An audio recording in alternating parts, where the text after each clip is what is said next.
Hello and welcome. Today, an exclusive interview on France 24. In the news again, northern Mali is sinking deeper and deeper in the crisis. For several months, the country has been split in two, the north being under control of various armed rebel groups, each one of them trying to overpower the other. In the main cities of the north, like Gao, Timbuktu, Islamists of Al-Qaeda and Mujao imposed the Sharia. Tuareg rebels who took part in the storming of the major cities have been almost totally squeezed out from northern Mali. Today, however, they pretend being a recourse against Al-Qaeda, against terrorist groups. Their leader, Bilal Sharif, is here in the studio with us. Thank you for being with us. This exclusive interview. You are leading the political branch of MNLA, the National Liberation Movement of the Azawad, the Tuareg rebel movement of northern Mali. Today, you have been totally defeated. Can we talk about a failure of MNLA? Thank you. First of all, I'd like to clarify a few things. The MNLA is not a Tuareg movement. The Azawad people comprises several ethnic groups. We got Tuareg, Surai, Arab, Pal, and others. They are all members of the movement. Now, on the other hand, we were not squeezed out of northern Mali.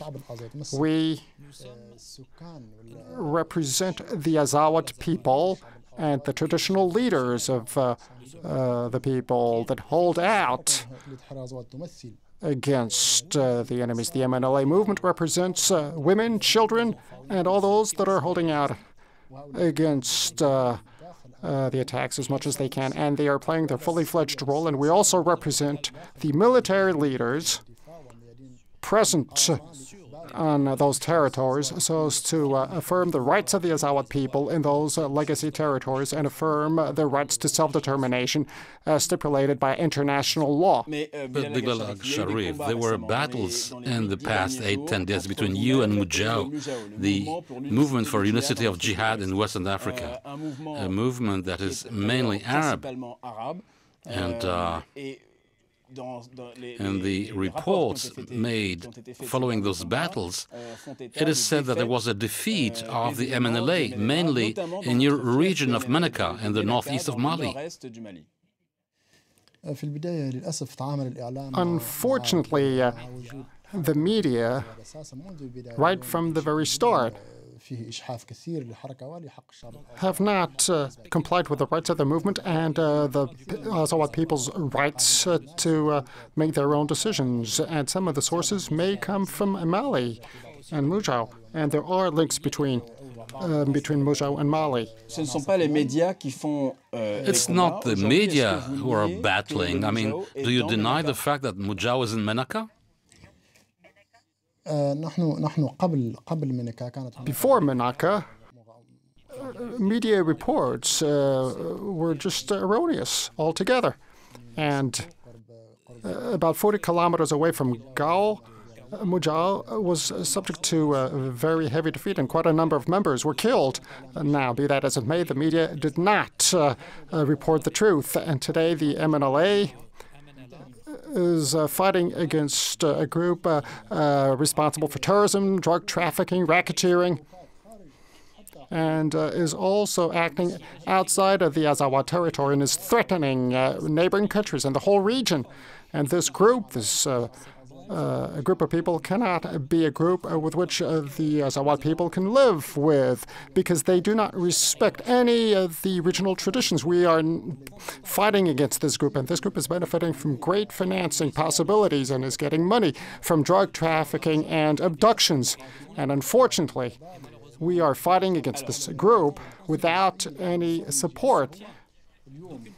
And the right of the Azawad people and the international community should support this in this very serious battle. Bilal Sharif, at the beginning of the revolution, beginning of 2012, beginning of the rebellion, I interviewed the spokesperson of MNLA, and I asked the same question: why don't you fight against a group that are affiliated with ACME, with Al-Qaeda in northern Mali? And the answer, it was the same answer for several months. It was the struggle against ACME is not an issue for us. Today, you say the opposite. You say we're going to fight the ACME, and you ask for the Western countries' support. Is it a way for MNLA and Tuareg rebellion to get back into the play?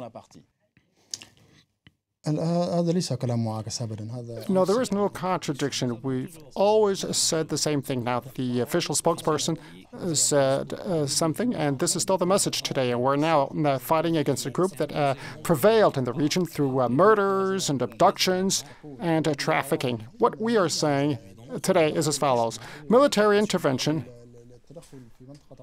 in the Azawad region by African soldiers is not the solution today. There should be a political solution in Azawad and Mali so as to guarantee the right of the Azawad people. And from then on, will we be able to differentiate terrorism from non-terrorism?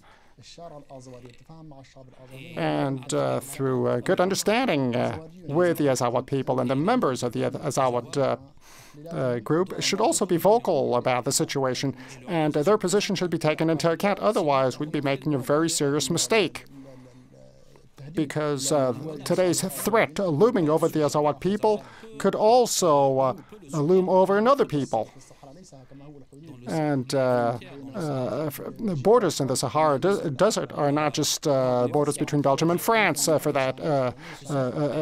example. Those are very vast territories which anybody can get into. And if foreign armies get into those territories and they're unfamiliar with those regions, this is going to be a big mistake. You are against an African intervention in northern Mali? We said that the solution should require the intervention of the Azawad people. There should be a political solution, a resolution between Mali and Azawad, and we're ready to follow this path. Number two, endorsing the Azawad people and the MNLA movement. Well, the Azawad people want stability and peace in the region and want to maintain their history and their identity and preserve and defend the region from outsiders and external enemies. Now, after that endorsement is carried out, we'll see whether we need a foreign military intervention or whether the Azawad people can control the region on its own. We have doubts as to the military capacity. There'd be victims and bloodshedding and crimes against humanity, and no effective action would be carried out against terrorism. Bilal Aga Sharif, what are the supports of MNLA today? Who is supporting your movement? If we had benefited from clear external support, we would not be experiencing today's situation. Our movement is suffering from a lack of resources, so as to face up to enemies. And those enemies are getting external support, most especially through ransoms against abducted people and money from drug trafficking. Those are major resources. Our movement is getting its strength from people suffering from occupation and the denial of its rights. And this has lasted 50 years already, and that's the reason why we cannot really provide great efforts. We need to be benefiting from support, humanitarian and political support, for this people to protect itself, first and foremost, because the people is threatened. And from then on, will it be able to protect the region and contribute to peace and stability in the region? It is able to really do so, and is able to do so if benefiting from the right resources and support. But today, you say you wish to battle against, to combat the Islamist and terrorist groups in the north. But many of the southern population of southern Mali think that if the country has been destabilized, it's due to the Tuareg rebels. You haven't, so to speak, delivered the northern country to the Islamists. Do you understand this rage expressed by the population of the south? What happened is actually the result of those that harbored and have been harboring Al-Qaeda for over 10 years now, most especially the former president of Mali. Everybody knows that. And we're now facing up to, we need actually to control, we need to manage this legacy from the Malian government. I mean, the accusation is non-official at all. I leave you the whole responsibility. You say that southern Mali has harbored Al-Qaeda. South Mali said they never did that. Mali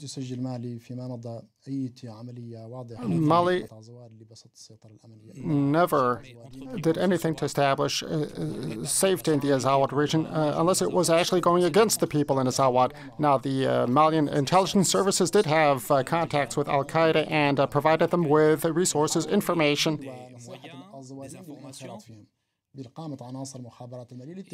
Intelligence and tried to mobilize members of Azawad so as to join Al-Qaeda.